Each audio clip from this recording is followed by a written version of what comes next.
Before I start my very, very brief remarks, I'd like to do two things. One is to Melbourne Aquarium for hosting the event today, and also to welcome the Honourable Ryan Smith MP, Minister for Environment, Climate Change and Youth Affairs, who will formally launch the 40th anniversary of Earthwatch in a few moments. The other group that's really important for me to acknowledge is all of you. It's Earthwatch's volunteers, its supporters, its corporate partners and its donors that make our work possible. And we wouldn't be standing here today without that 40 years of support from all of those people. We're a unique organisation, and our ultimate goal is a sustainable planet. A planet where every part of the global ecosystem thrives without compromising any other part.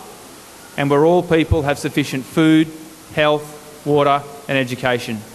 And we passionately believe in the power of ordinary people to make that dream possible. And that's why we're here today, to thank all of you and to celebrate Earthwatch's 40th anniversary, and also to start to look forward to the next 40 years. Our focus on environment and young people means that the Minister, whose portfolio includes environment, climate change and youth affairs, is very apt. It could not be a more fitting portfolio to help deliver the Earthwatch mission. So without further ado, please welcome the Honourable Ryan Smith. Thank you very much, and it's a great pleasure to be here, particularly at the Melbourne Aquarium, which is a great education and entertainment facility for Melbourne, and a place that's a reminder that here in Victoria we have great wildlife and great environment that people from all over the world come to visit. I want to welcome everyone here today to the celebration of a great achievement from one of the world's most successful environment organisations, and we're here to celebrate the 40th anniversary or birthday of Earthwatch. It's a celebration that's for everyone who wants to play a part in helping to make our Earth more sustainable. And Earthwatch's prime message is that we can all help to do that, and that as everyday citizens we can find an opportunity to make a difference. Earthwatch makes it happen, and you don't need any particular skills to work alongside scientists in field research all over the world. Just a spirit of adventure and a desire to help, and that's all it takes to make a real difference. Earthwatch has been making its mark over the past 40 years with its visionary environmental work that has literally changed the world. More than 96,000 volunteers have contributed literally millions of hours to scientific research projects all over the globe. It's an organisation that lets ordinary people become citizen scientists who can work alongside the most highly qualified scientific experts in projects that have helped make our world more sustainable.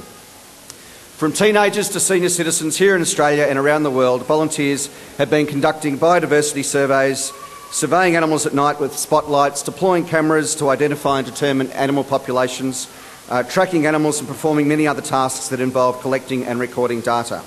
And that work will be going on just as strongly for Earthwatch into its 41st year. There are thousands of volunteers all over the world ready to literally go to the ends of the earth to help in this year's Earthwatch expeditions, and they're all listed here in this year's Research Expedition Guide, which I'm very proud to launch today. And I must say, having gone through it, there are an unbelievable variety of expeditions. Mammoth graveyards in the US, conserving cheetahs in Namibia, conserving koala country expedition, which offers the opportunity to study koala populations in a program where you can capture and hold koalas. And this important work will help to gain understanding of the ecosystem in the Otways and build management plans for conserving eucalypts and protecting the koala. The other Victorian expedition involves slightly less cuddly but equally important creatures, the microbats, and this work will help build important data on critical habitat requirements to help conserve microbats in Melbourne. As was already said, as Minister for Youth Affairs as well as Minister for the Environment and Climate Change, and more importantly as a father of a young family, conservation is very important to me in many different levels, and of course we all have the responsibility to hand down the best environment we can to our children and to future generations. So I think on that note, that brings us to the reason for the celebration, and of course to this magnificent fat-free cake. I'd like to invite the two future Earthwatch citizens to join me in cutting the cake.